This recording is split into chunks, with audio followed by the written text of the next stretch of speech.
I have got to say, Tatsuki Fujimoto deserves an absolute award for not just always knowing the best possible cliffhangers to end his chapter on, and best is a very vague statement. When I say best, I mean just the absolute biggest possible way to blue balls your fans and audience completely. I mean, no one does it like Fujimoto. I've got to be completely honest here, because we waited from last chapter after that humongous bomb drop. Literally, in a literal sense, Yoshida quite literally revealed themselves to be a quote-unquote switch that would start and trigger a new chain of events to occur in Denji's life. And this is like right after Yoshida and Denji actually found some kind of common ground with one another, because Yoshida as a character, a lot of people were upset with the Yoshida hate and they said it was forced and that I was trying too hard. And I'll be honest with you and explain myself right now. Yoshida throughout part 2 has been nothing less of a weasel-like character, someone who is always looking to move things in regards to their best interest, and you can never really trust him nor know whose side he's really on. He will go ahead and say one thing and just end up lying right to your face, and he'll just have a smile on his own face the entire time. And that's why I personally don't like Yoshida, because we never really got any kind of characterization other than that. Why is he working for public safety? When was he even indoctrinated into public safety? What is his story? What is his message? What are his themes? And what is his core character? And I guess with all of that kind of being shrouded in mystery, I kind of lost a lot of interest in who he was as a character over time. However, last chapter, I will say he did inspire a little bit of hope in me that he was actually a character beneath all of that facade. Obviously, I understand why he is who he is, and growing up in public safety and having to play the role that he played revolved around him being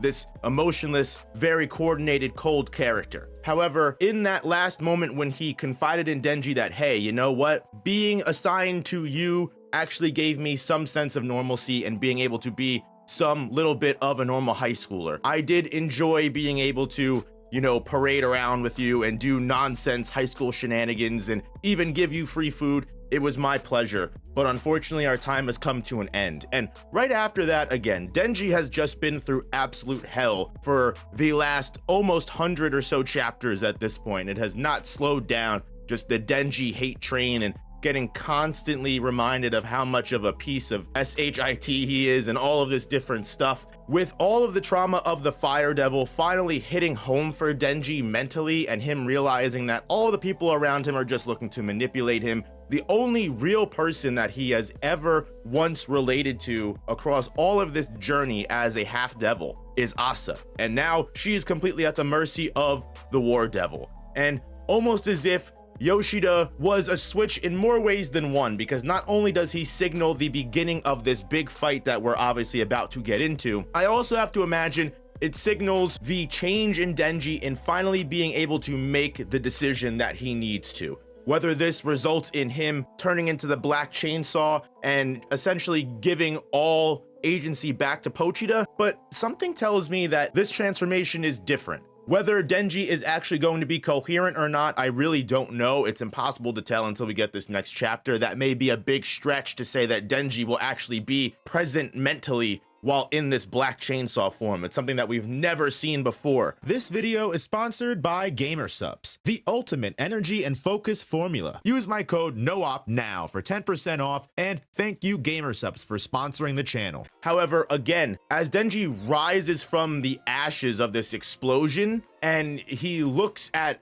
Barem, who of all people to show up with his little flamethrower, and he just trounces Yoshida in flames. Again, whether you want to say Yoshida was always an evil weasel to the end or not, I definitely think, again, this little personal confession he gives to Denji was enough for Denji to at least understand where Yoshida has been coming from this entire time.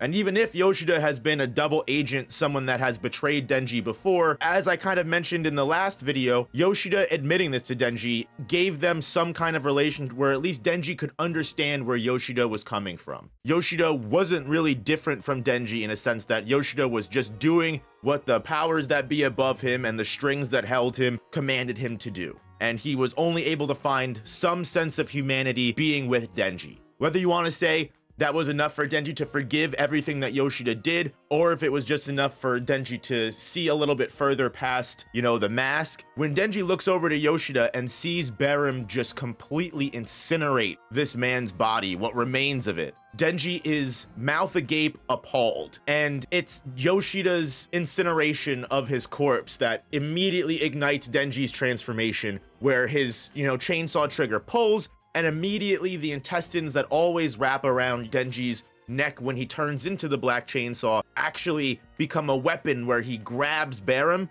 and just starts devouring Barem while he's still alive, which I got to admit is just absolutely satisfying. Of all characters that deserve a very painful, gross, and torturous end, it's Barem for everything that he has literally done to Denji, and I'm glad finally Denji is able to get some form of revenge, and we know the entire time he's in pain. Please just asking Denji to kill him before he gets eaten. It's good to know, one, this douche is out of the story for good now that he's completely erased by Chainsaw Man, as long as he does not get puked up. That's the last that we will see of the flamethrower devil, which, again, adios, good riddance, thank God. And after all of this is why I feel like it's possible Denji might even be completely aware of everything going on and has transformed into the Black Chainsaw on purpose. Or, as Death and Famine kind of touch base on, it's also possible that Pochita, understanding the situation and understanding how dangerous this supposed next devil incoming is, maybe Pochita did take, you know, the steering wheel and start controlling Denji. However, either way, I think this character change in Denji and Yoshida being a switch